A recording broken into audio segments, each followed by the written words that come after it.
All right, welcome to the Boris FX webinar. We're going to be going over Continuum Complete 10, titling, and 3D motion graphics tips with BCC 10. Vin is going to be your presenter.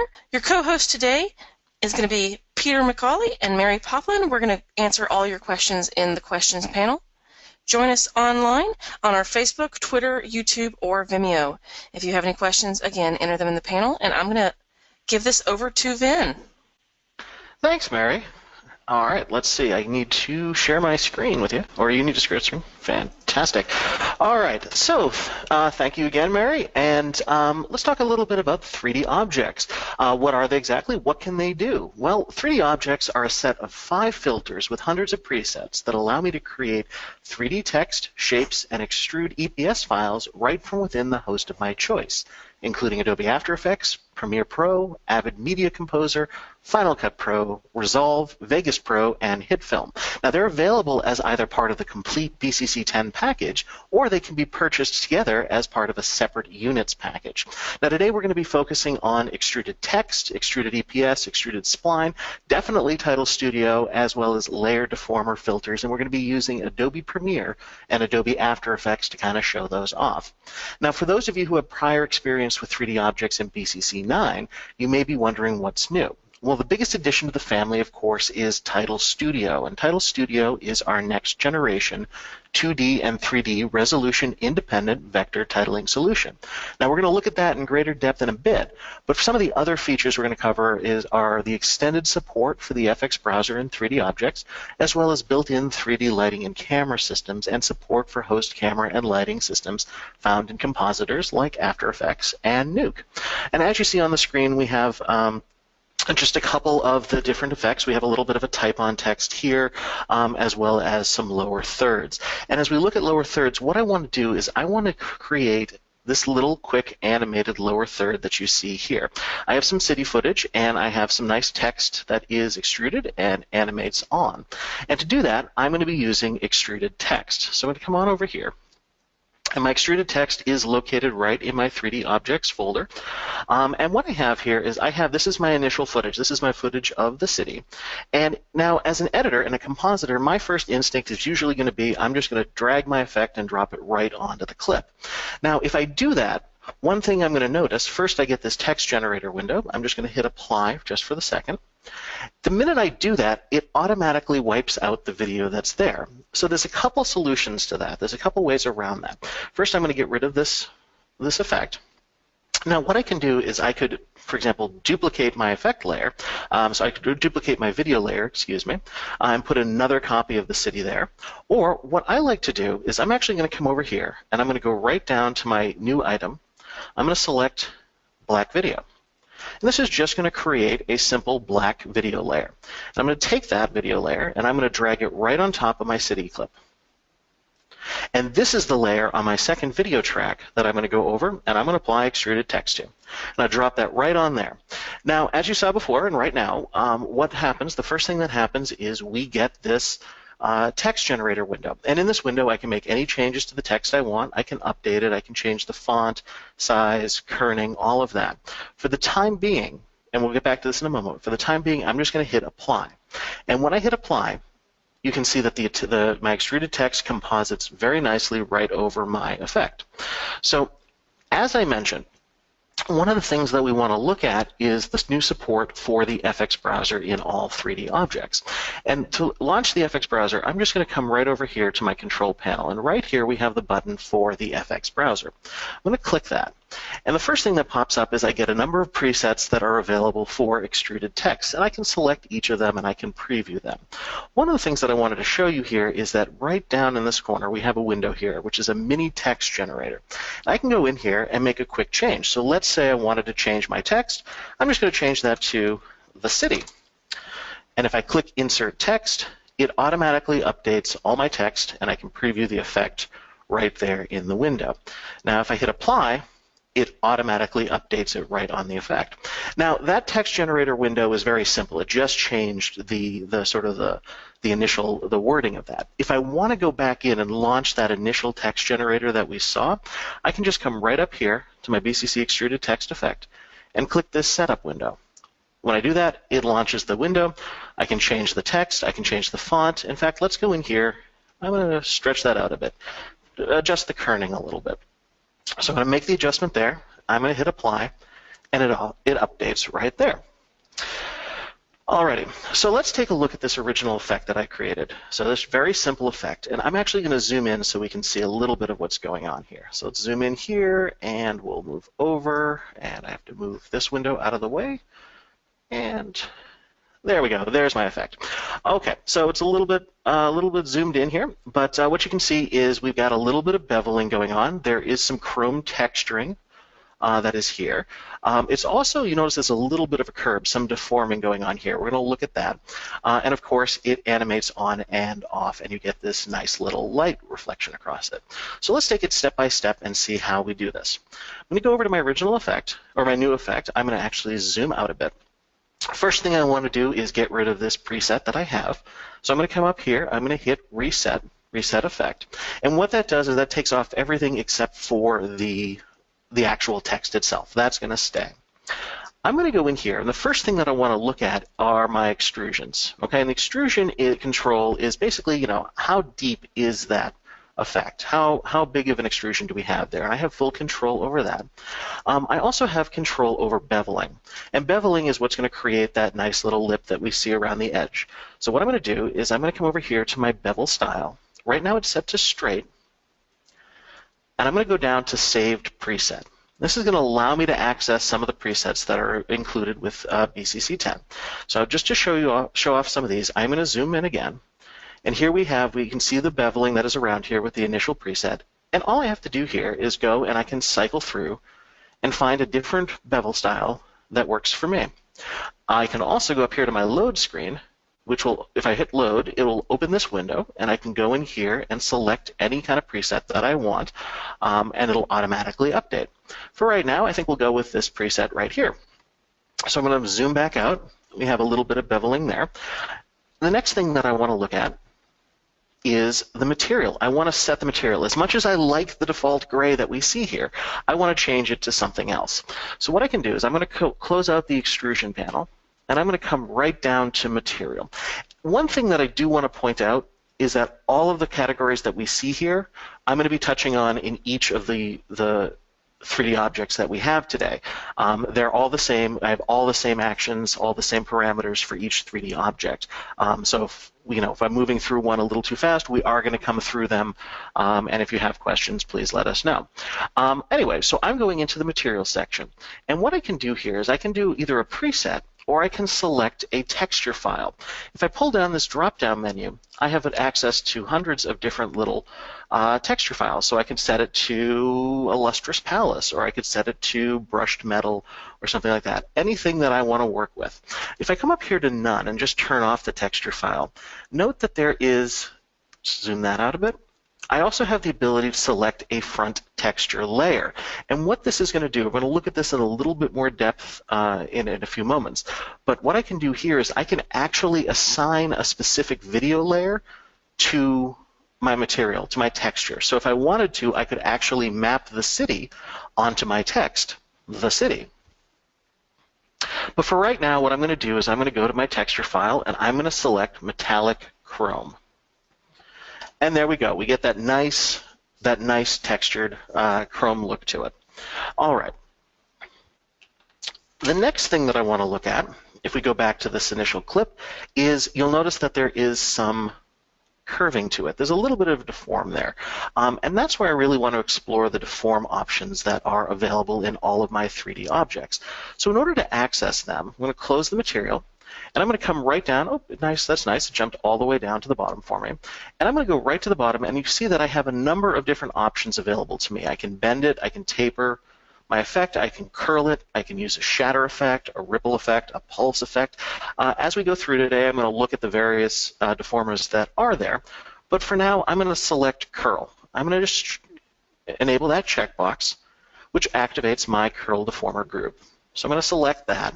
And now I have a number of options that are available to me. And what the curl does is it essentially just lives up to its name. It curls the effect. So if I change my angle, I can have my effect roll on. I can have that text roll on. I can change the direction in which I have that text curl. So for example, if I wanted to curl from the top, I can actually the Z, and I can come all the way back and allow me to deform that. As you'll notice, it's very smooth and very fast. So what I'm going to do in order to recreate the effect that I have, I'm going to actually curl it from the top, which is this option that I have here. And I'm just going to set that, and I'm just going to tweak it back a little bit. I don't want to go too far, otherwise I start to lose it, but just enough to give it a bit of extra depth. That looks pretty good. You'll also notice that there are little stopwatches here, and along with almost all the parameters that are available to you, I do have the ability to animate and set keyframes. So if I were feeling like it, I could, set it to dance back and forth and animate over time. But for this effect, I'm just going to let it curl back a little bit. Okay. So now what I want to do, I have the text itself. I put on some beveling. And I've done a little bit of a deform on it, just curved it back so it pops off the background image a little. What I want to do is I want to animate this. And to animate it, the first thing I'm going to do is I'm going to go up here, close out my deforms. I'm going to go into my built-in camera. Now, the cool thing about 3D objects is just in 3D space. So if I wanted to, let's change this to orbit for the time being, I could actually spin that. And you can see this object exists in a 3D space all of its own. I can spin it, I can tumble it forward, and really kind of manipulate that any way that I want. To recreate the look that I had before, I don't need to do much of that. I'm just going to go to a simple XY position. So I'll select position, and I'm going to look at my camera position. Now, one cool thing is if I go to the very top and select my effect, you'll notice that I get these point pickers. And the point pickers allow me to make certain changes. So for example, as I mentioned, there's built-in lighting. If I want to take this point picker and move it around, you can see that I can adjust the angle of the light simply by using this on-screen point picker. Now, if for whatever reason you're working on an effect and the point pickers aren't there, and I've learned from personal experience on this one, just make sure that you click on the effect itself in the window. But in order to move my effect, I'm going to come down here. I'm going to take my position XY, and I'm just going to drag my effect down into the corner. Give it a nice little lower third. So now it's in the section that I want. I'm going to come right down to my built-in camera, and I want to animate that. I want to have it slide on the same way we see here. Really quick, just zip right in there and remind us that this is in fact a city. So what I do is I like to do this. I'll go forward a couple of frames. I'm going to come up here and set a keyframe, toggle the animation on my XY position. I always start with where I want it to end up. It's just easier for me because it's in the position that I want it. And then I'm going to jump back, just move my CTI back a little bit, select my X, and then just move that, scrub that until it's off the camera, off the screen. And when I hit play, whoops, let's move this over here. We'll set an in point here so we can get that to play for us. That. And then when I play it, it animates on. Now you'll notice Adobe Premiere is very handy. It does show you your keyframes right up here. So if I wanted to make that animation longer, I could simply drag that out. Or if I wanted to make it zippier, I could move that in like that. So there we go. We have a nice little animation that comes right on. Now, this is nice, but it's not quite right. It's still, I want to give it a little bit extra. And what you see in the original clip, as I kind of scrub over it, is I have this nice little light sweep across it. In order to recreate that, we're going to use another BCC effect. We're going to actually put that on top of our extruded text. So I'm going to go up here. I'm just going to close out the extruded text effect. And I'm going to come down here, go into my effects, and I'm going to go down to the BCC lights category. Lights are also available as a units category as well for individual purchase. But I'm going to come down here, and I'm going to select light sweep. I'm going to drag that, and I'm going to drop it right onto my clip, right onto my effect. And what light sweep does is it's going to create that nice little glow that we see across it. So in order to bring up my point picker and find out where my light is located, I'm just going to select it. And here we go. Here's our light center. I'm going to drag this, and I'm going to just move it down until it is over my effect. Might have to move it around. There it is. Okay. So right now I have a little bit of a glow, just a little bit of a light across it. What I want to do is I don't want it to be horizontal, so I can come in here. You know what? Let's change the angle a little bit. I'm going to 113 degrees sounds good. And the same way I did before, I'm going to go right to where my effect comes in. So that's pretty good. I'm going to set a keyframe for my light center. Select my light sweep. Drag it. I'm going to start it right here, right just as it comes in. Move my light center right over here. And you'll notice that as I move the point picker around, my parameters up here will adjust. So if you keep an eye on them as I move that over here. So I'm going to move that there, and then just move that forward a few frames, grab my point picker, and animate it over there. And as I play it back, my effect comes in, and I get that nice little sweep across it.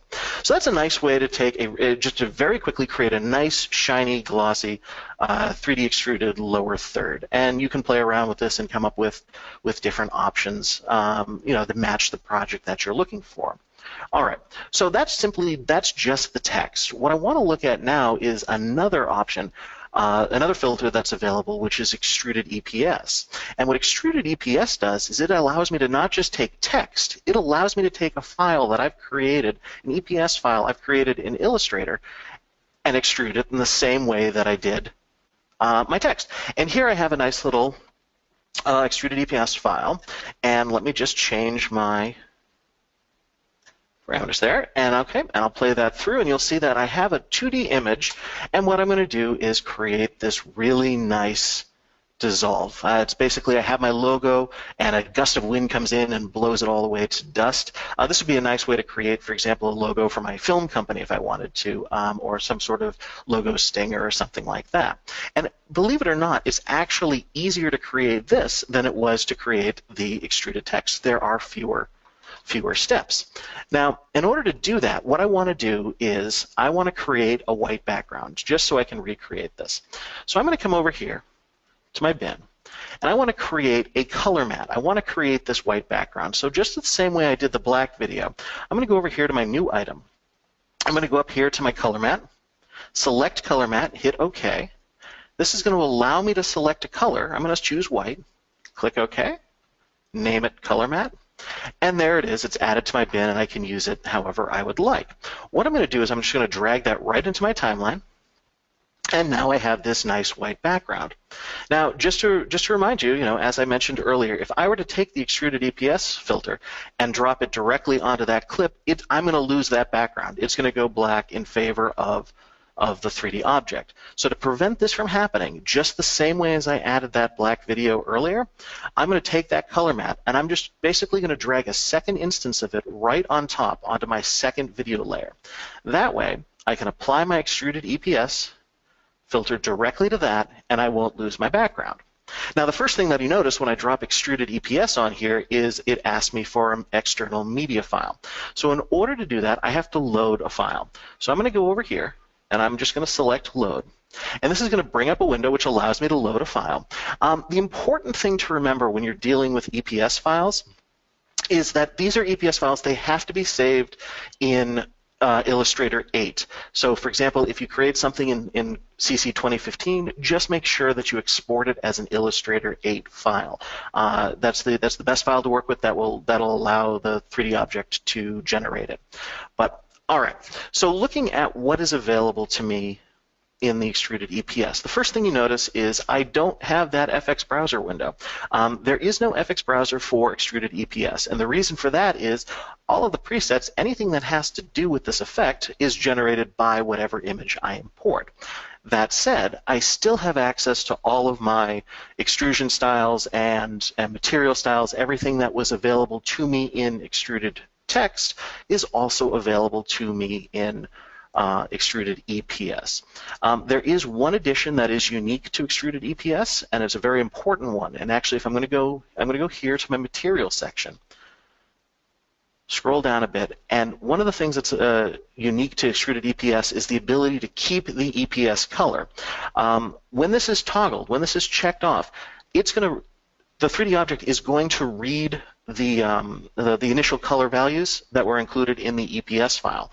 If I turn it off, I'm going to get our standard default gray. This is kind of really important and really helpful feature if I'm dealing with a client's logo and there's specific branding issues with the coloring, and I want to make sure that I match that exactly. So the Keep EPS toggle is going to really help me with that. But other than that, everything else is exactly the same. I still have the ability to control my extrusion depths, my beveling, all of that. We'll take a look at that in just a moment. And I also have the ability to go in here to my built-in camera. And it's a little bit on the small side, so I can go in here and I can zoom in and I can change my spin, my orbit, my rotation the same way that we saw previously. All right, so I want to recreate this effect. And in order to do that, I'm going to need to look at some of the beveling presets that are there, and I'm going to also look at a new deformer, which is shatter. So I'm going to come right over here, and I'm going to come right up to my extrusion. And I can look at the extrusion style. And what I can do is, again, I can cycle through and find the extrusion style that works best for me. I can also load an extrusion file by clicking that load, select one that works best for me. And you know what, we'll go with this. It's a little bit different than what I had previously, but I kind of like it. So I'm going to go through here. I have the extrusion that I want. And I'm going to come right down here. I want to make this shatter. So I'm going to go down, and again, I'm in my deformer section. They are always located right at the bottom of the filter. I'm going to go, instead of clicking curl, I'm going to hit shatter. And the minute I do, it explodes. It does exactly what its name says it's going to do. So if I scrub through it, you can see that the shatter deformer will literally break apart my effect. If I come in here, I'm going to open up the group and see what I have here. You'll notice that what it does is it shatters it into a number of particles. The number of particles and how many and the size of those particles is actually determined by this parameter. It's called crackability. The more I increase it, the higher it is, the larger those particles will be. If I decrease it, I can get some really cool effects. So let's put it down at around 23, and then as I scrub through, you can see that it breaks off in chunks. So this is a nice way if you want to create sort of destruction but keep larger chunks to it. But in order to create the dust shatter that we saw in the original clip right here, I'm going to come over. I'm going to increase my crackability all the way to the top. Okay, so it's as much as I possibly can. Now I have access to, like any particle generator, I can change the velocity of the particles, the force in which they explode. I can adjust the gravity. But the thing that makes this clip unique, my initial clip unique, is that it proceeds from left to right. So I want it to wipe across. Right now, it just explodes all the way. So what I can do here is select the scatter wipe mode. If I pull down this drop down, I have an option to do either left to right, right to left, top to bottom. I can have it break down procedurally in any direction that I want. To recreate my effect, I'm just going to go left to right. And what that does is now it's going to break down from left to right. And let's get it on this nice frame here. And what I can do is, now we can see here gravity. Right now, all my particles are flowing downwards. If I wanted to, I could actually reverse that, give it some negative gravity, and they are going to fly upwards. I like to take this opportunity just to actually jump back up to my built-in camera, kind of show you something here. So I talk about this being a 3D environment. If I take my orbit tumble, or actually, no, let's do the spin around here. And if I spin around, you can see that these particles are not simply exploding out in a very flat manner, they are exploding out in 3D space. And again, you are working in a true 3D environment when you use the 3D objects. All right, so let's go back down and start really kind of finalizing this effect. So when I look at the original, you'll notice that it's a nice gust of wind and the particles kind of fly up and just kind of tilt up. They curl upwards as if they're caught in wind currents. So if I come over here, right now these are just kind of flying off in any random direction. And that's because my velocity mode is set to random. If I were to select this, I can send them outward, I can send them inward, left, right, up, down, back, right. What I want to do is I like actually the spiral counterclockwise. And this is going to cause them to spiral out in a counterclockwise direction. And that creates that really nice sort of lifting spinning out and lifting effect that you saw earlier. Now, the one big difference, even though I've got the extrusion the way I want it and I've got the deformer the way I want it, the one big difference that we see here is even if I zoom in, let's zoom in a little bit and take a look at this. I can see a lot of these particles are like triangles. You know, there's little triangles here and chunks there. And what I'm looking for is more of this sort of dusty explosion.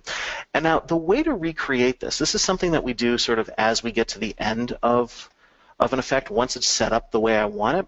What I'm going to do is I'm actually going to go up here to my render settings. And the render settings are located at the top of all the extruded all the 3D objects. So I'm going to go right up here. Here's my Extruded EPS. I'm going to select Render and open up this group.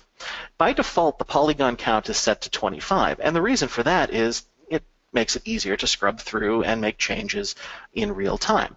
Now, if I increase my polygon count, let's crank that all the way up as high as we go. You can see now I'm starting to get that sandy look that I really like. I can also turn on motion blur, and that will create that nice little motion blur as those particles move. Now, obviously, if you increase the particles and if you increase the motion blur, you are going to increase the render time. So it is going to slow something down, and it is just a little bit, and it is going that you want to do before you render, but as you can see, it is definitely worth it in the final render to create something that is just absolutely beautiful.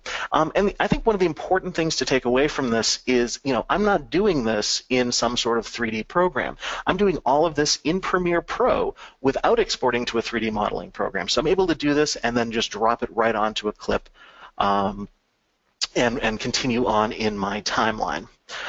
Alrighty, so now that we've looked at sort of just creating a text object or using an imported EPS model, what I would really like to look at is what if I want to create something unique? What if I want something that's not text or an imported EPS file? What I have here is I want to create an object that kind of flies onto the screen, and I want to create this billboard that we see here. It's kind of an odd shape, and I think that's the important thing that I want to take away from this, is that it is a very unique shape.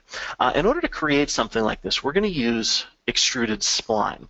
But because it's a unique shape, well, let me actually tell you a little bit about extruded spline first. Extruded spline allows me to create and extrude 3D shapes, whether they're just simple primitives or something more elaborate.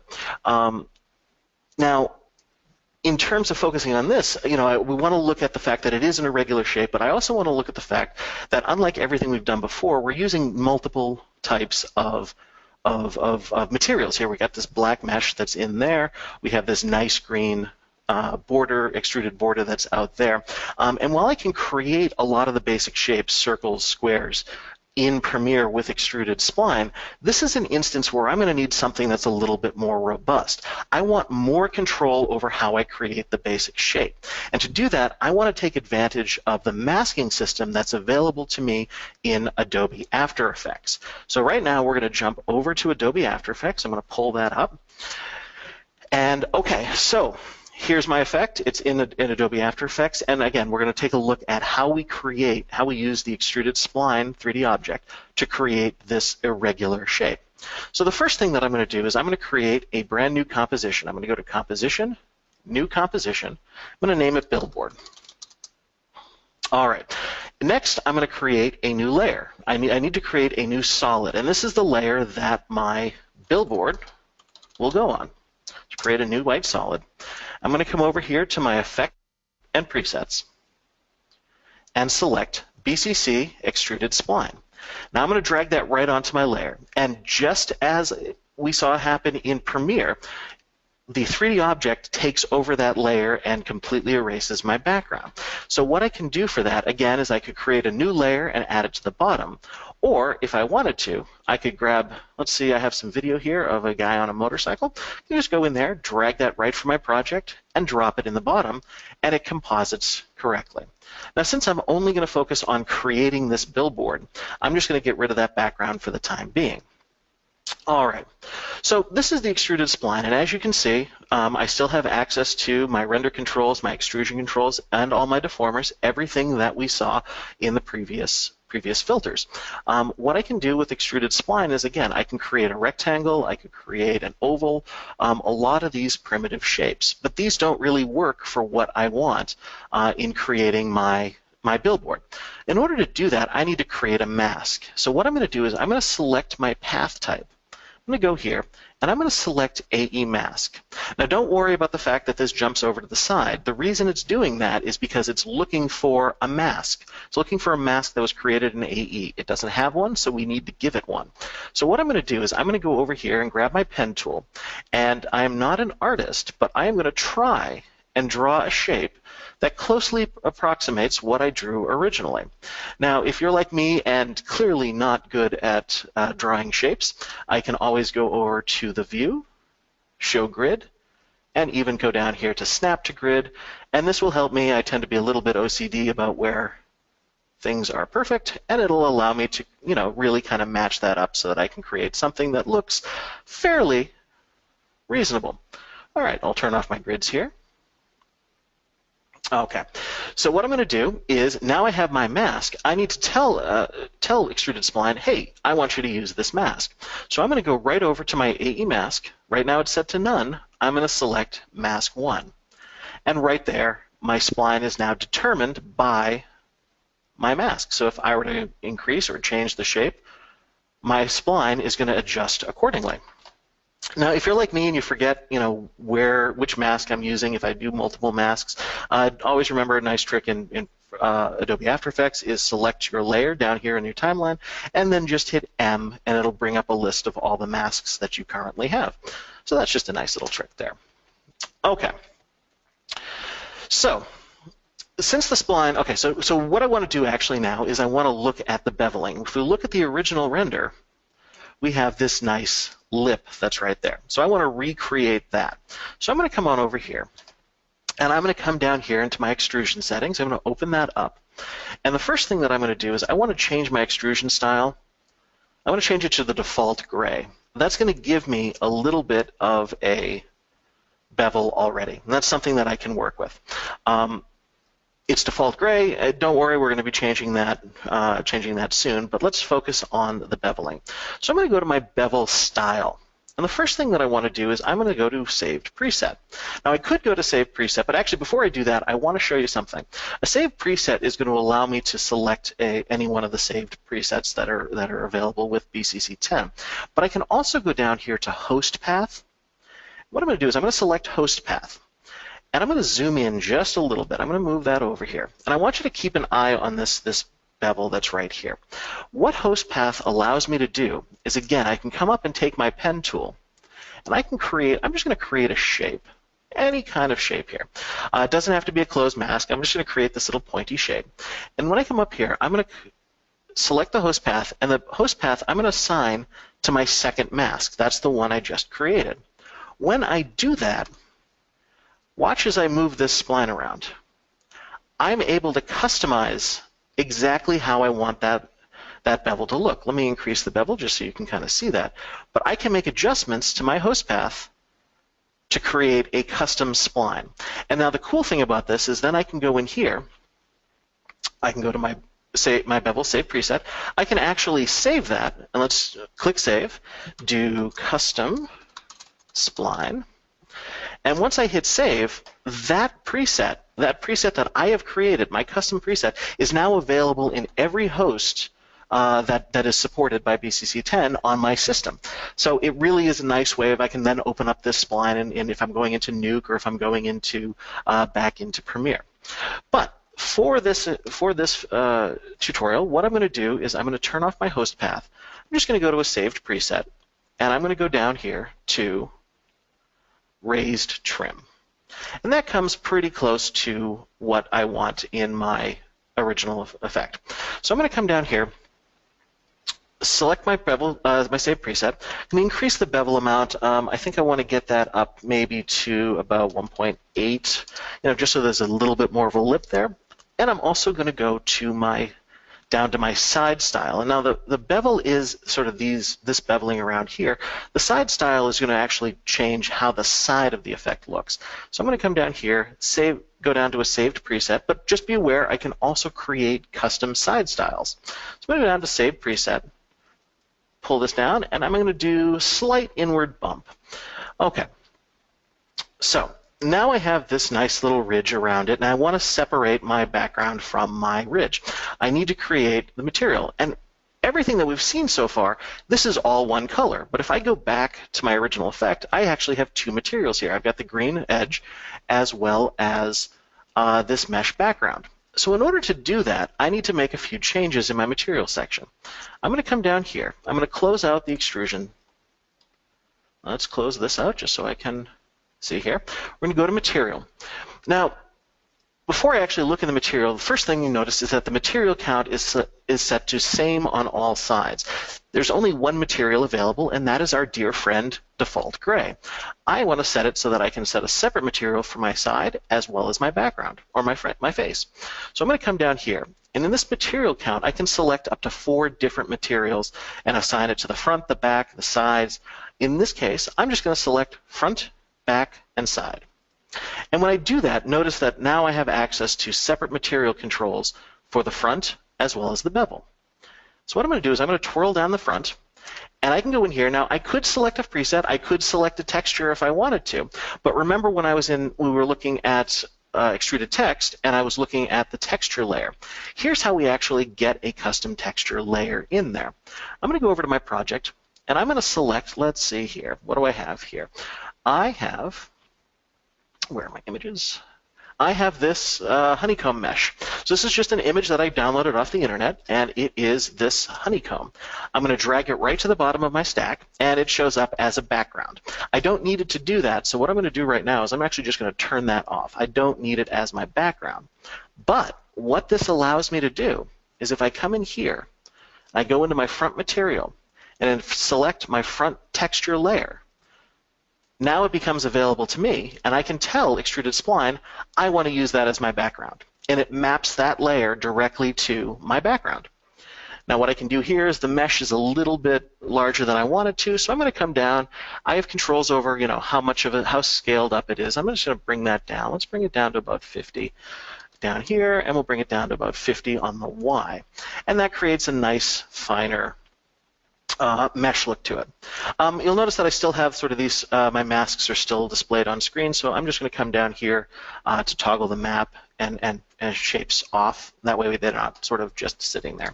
Let's also recenter that. Okay, so now that I have a mesh, I have one background all set up, and one material is nice and set. I'm going to close this down. I'm going to open up my bevel side material. And this is actually a lot easier to do. I don't have to create anything else. It's just a simple green coloring. So what I'm going to do is I'm going to select in the bevel side material the diffuse category. I'm going to click my color chip.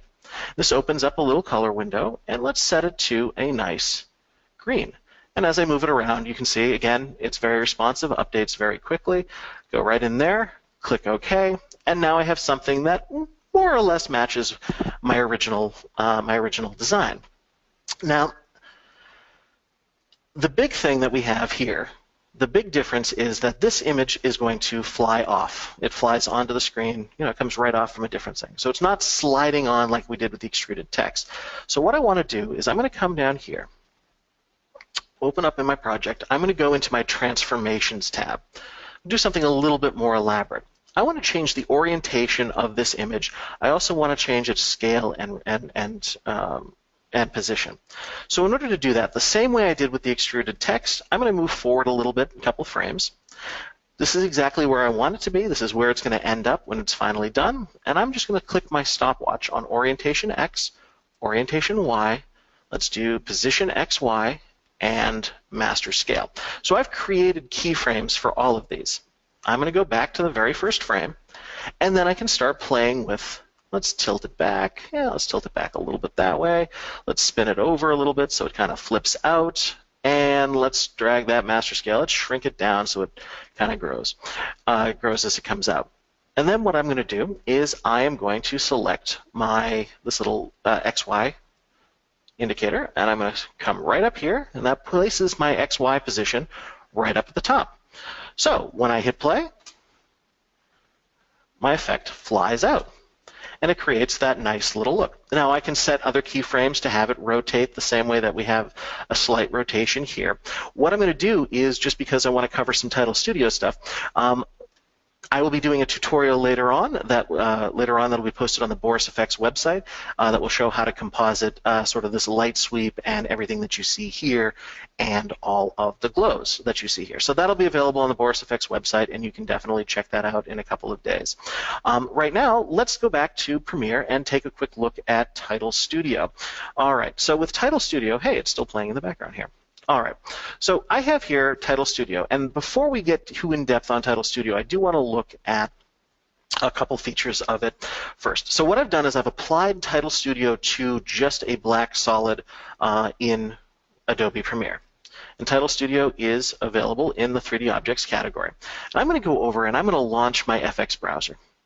Now when it comes to Title Studio comes prepackaged with hundreds and hundreds of presets, and I can select each of them, and I can, depending on what I want, I could do something very elaborate. I could do lower thirds. One thing that I want to show is if I come up here to my window and go to my folders, I can open up the folder view, and this is going to create a new folder tab, and I'm just going to move this over here so you can see what's going on. All of these tabs I can dock anywhere that I want. So if I go through here, there are a lot of presets that come pre-installed with Title Studio, and I don't want to have time. Maybe I don't have time to go through all of them. So what I can do is with this folder, I can actually select Title Studio and then select a specific category. So if I wanted to go and do the, let's see, lower thirds, I can select the lower thirds folder, and this will immediately bring up all the various lower thirds that are available to me, and then I can go in and I can change the text the same way we saw before. So that's just something that's very, very handy and wanted to point out. All right, and when I click apply, it is there. Because we're getting close on time, what I want to do is I want to look at in more depth on creating sort of, this is a nice little lower third, but I want to create something that's a bit more cinematic, a cinematic logo, and really kind of show off the power of Title Studio. So I'm going to jump back into Adobe After Effects, and I'm going to come up here, and this is something that I previously rendered, and there is a detailed tutorial on how I created it on the Boris FX website, but you can use Title Studio to not just create lower thirds, but also cinema quality logo animations. And here I have a recreation of the opening title sequence from the 2009 Star Trek film, complete with massive lens flares everywhere. So let me show you what I'm going to do is, first I want to point you to, I'm going to go over here to the Boris FX website, and if we go to the Boris FX website under the training section, there is a tutorial that I posted the other day, which will actually show you in detail how I created not just this, we're going to go over the different elements that are here, but how I created the lens flares, the color grading, and really kind of work that into something very cinematic. So I would encourage you to check out that website and that tutorial for for the more detailed look at that. But right now, let's use Title Studio to create this insignia and this Star Trek. So what I'm going to do is I'm going to create a new composition. I'm going to name this logo. Yep. And I'm going to, again, create a new solid. Little white solid, and I'm going to drop on Title Studio. And the first thing that happens when Title Studio launches is that I get this UI. And the thing about Title Studio is that Title Studio, unlike other 3DOs, it can do the exact same thing as the other 3D objects that we've been looking at here, but it has this complete user interface because it needs more robust controls. And the first thing that happens, I just want to take a quick look at what it is that we're seeing here. So there are three different windows that we have here in Title Studio. The first is our timeline section. And now in this timeline section, I get all of my tracks. So this is my Boris FX. This is the effect that's right here. And I also get a timeline where I can set my keyframes. Up here, I have my control window, and whenever I select, these controls that are available to me are contextual. So if I select the scene, the entire scene itself, notice that those controls update, and I get access to my camera, my lights, render settings. If I select my text, I get access to my text generator, positioning, all of that. I can even drill into the Boris FX text, and I can change things like, let's look at the material. Right now the material is set to a color. If I open that up, I get the controls will update to reflect the effects that are the parameters that are there to control my colors or my textures. Over here we have the composite window, and I can change things. I can zoom in, I can move things around, and I have controls for keyframing and all of that. The important thing is that everything that I do in this window, largely, if I change the zoom or the display, it's really only changing how the image is displayed to me, with one exception. Right here, you'll see that sometimes it'll automatically be toggled on. I toggled it off before the tutorial. But right here, you'll see a button that says Toggle Animation Static Mode. I want to point it out because it's really, really important that you just be aware of what it does. If this is on and if it's lit up red, any change that I make, if I move this, let's say if I move something over here, observe that it creates a keyframe here. So this can be really annoying if I'm trying to be very precise. And personally, I like to toggle it off. And when I toggle it off, if I delete this keyframe, any changes that I can make changes and adjustments, and it's not going to create a keyframe. So I like to point that out because, you know, as a first-time user of Title Studio, that sort of threw me, and I like to work with it off. It allows me to be a little bit more exact, but some people like to have it on because it helps you with quicker animation. Okay, so I want to create the basic elements that we saw with the Star Trek logo that we had there. Now, when we launch Title Studio for the first time, we do get this placeholder text, and I can certainly edit it, but for the time being, what I want to do is I'm actually going to select it, and I'm just going to delete it. Now, what I want to do is I want to create that insignia, and believe it or not, that insignia was not a 3D model. I'm going to come down here, and I can go to Add New Media, and what my insignia actually was, let's come down here, I'm going to go to my desktop, come back to my webinar. My insignia was, in fact, a lovely yellow and gold EPS file, a little flat EPS file. But as we've seen before, Title Studio and 3D Objects can do an awful lot with a little flat EPS file. So right off the bat, doesn't seem to be a lot that I can do with it. It sort of exists. It's there. I can move it around, and I need to have some more control over it. I need to change it into something Title Studio can manipulate. So what I need to do is access the original spline data from my image. Now to do this, I'm going to come right down here to my track controls. I'm going to change my track media by clicking on this. I'm going to change it to a spline object. And as soon as I do that, you'll notice that now all of this spline data that was in the original EPS becomes available to me. And I can select the exterior, I can select the interior. What I want to do actually is create a compound path by combining contours of these two spline shapes. And what does that mean? Well, that means I want to punch a star-shaped hole right in the middle of my insignia. I want to get rid of this. So what I'm going to do is I'm going to select the exterior. This is the exterior spline. I'm going to hold my Shift button. I'm going to select the interior, which is my star. I'm going to come up here to my Tools, Arrange. Nope, I'm going to come down to Path, Combine Contours, and there you go. The star has been removed from the image. And you also notice that the EPS color has been removed from it because we are now combining it into one brand new spline object. All right, so while I've removed the star from it, it is still a flat image, and I need to create an extrusion. In order to do that, right over here, I can change the track shape. By clicking on this little box, right now it's a one-sided plane, I'm going to change it to an extrusion. And the minute I do that, well, first thing we get is our default gray, our friendly default gray. But if I come up here, I can spin it around, and now I have a true 3D object. All right, so I can go in here. I could, if I wanted to, I could actually increase the scale that up a bit. But what's going on here is I don't like this. I want to assign some sort of texture to it. But I can't at the moment because you'll see it's this gray color. If I look down here in my spline track, this is my insignia. I'm going to go down here, and it's showing me that the front material has been assigned a color. I want to change that. So I'm going to select this track, and I'm going to open it up, and I'm going to select color. And in the color section, Once I select this, notice that my controls completely update, and now I have access to my material attributes. So what I can do is I'm going to go to my text type, and I'm going to come down here, and I'm going to change that to a texture. And the minute I do that, everything changes, and you'll notice that it strangely becomes white. The reason it becomes white is because Title Studio automatically takes the texture from whatever video layer it's assigned, it's created on.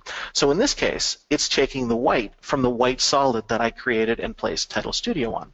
Now, in order to change this to a texture that I can use, I'm going to come down here, and I'm going to change my track media. The same way I changed the EPS file to a spline object, I'm going to change my video track to an image file. I can launch it, and I'm going to take this nice grungy texture that we have here. And then once I do that, it now updates the texture. Now with my texture track selected, which is highlighted down here, I can change the attributes, but I can also do the same thing I did for the extruded spline, which is go in and change the scale of that texture. And I'm just going to drop this down to maybe about 15, and I'm 15 right there. Oh, that's not right. It's now looping back on itself. Let's do something like that. And that really kind of creates a nice, a sharper texture that I can work with. Okay, so I've created my spline. I've created my insignia. The next thing that I want to do is create my text. So what I'm going to do is I'm going to come over here, add new media, and I'm going to go to our old friend, Extruded Text, and I'm going to select Extruded Text. And okay, now something is up because half of my text is blocked. What I want to do is before I actually fix that, I'm going to actually show you what is truly going on here. It's not that my insignia is in front of my text. I'm going to go up here to my panel, and I now can select what type of view I'm looking at. Right now I have a single view. I'm going to select dual horizontal. And what this is going to do is this allows me to have two different windows. One view is my render camera, which we've been looking at all along. The other view is my world camera, and this just shows where things are in relation to each other. And you'll notice if I select this and zoom in, my problem isn't that it's in front of it. My problem is that we are working with a true 3D environment. Once you are working with a true 3D environment, both of these objects are occupying the exact same space at the exact same time. So we need to fix that. Fortunately, as I said, it is a 3D environment. So what I can do is simply select my text.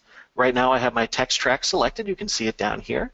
I have my interactor, and I'm just going to pull that. And watch how easy that is. I can move it in Z-space. And I can move it in Z-space and sort of set that apart. One thing to pay attention to is I can click on my insignia. I can move my insignia around.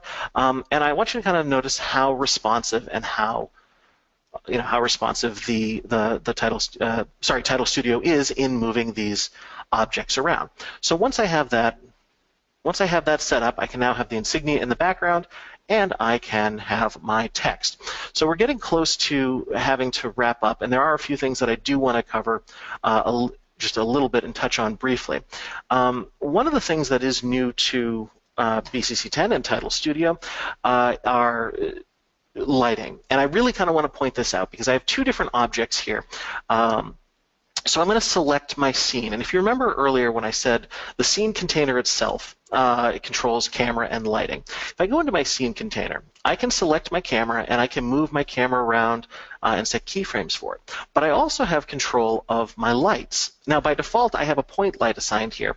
And I can set that up, and if I actually zoom out, let's see, you can see my light indicator here, and I can very easily move that around, cast shading wherever I need it to go, all around like that. I can also set up a spotlight, and you can see that the spotlight affects it differently, and I can control where its focus is and what its angle is. But the really cool thing that's new is this shadow light. And this shadow light, if I select it, it's basically a spotlight. But if I zoom in and increase my ambient lighting just a little bit, here's what it does. It takes the extrusion, and it allows it to cast a shadow along whatever is behind it. So this is a really cool way of creating some extra depth. So I'm being told that we are in fact getting close to having to wrap up. So if you would like to know more about how I did the Star Trek logo that you see here, it is available on the Boris FX website, and I will also be doing a tutorial in depth on how to create, how to use layer deformer to take a still image and create a nice smooth sort of flag wave within that image, and that tutorial is going to be up on the website very shortly. So this is just kind of a small glimpse at the power and versatility of 3D objects, but you can see how easy it is to quickly create some very stunning effects. If you have any questions, please ask, and if you want more tutorials, don't forget to check out the Boris FX website, where a copy of this webinar is going to be uploaded soon. So thank you very much, guys. All right, thank you, Vin. That was a wonderful webinar. We're really excited about the kind of things that you were able to show. Thanks so much for tuning in, guys, and you have a wonderful day.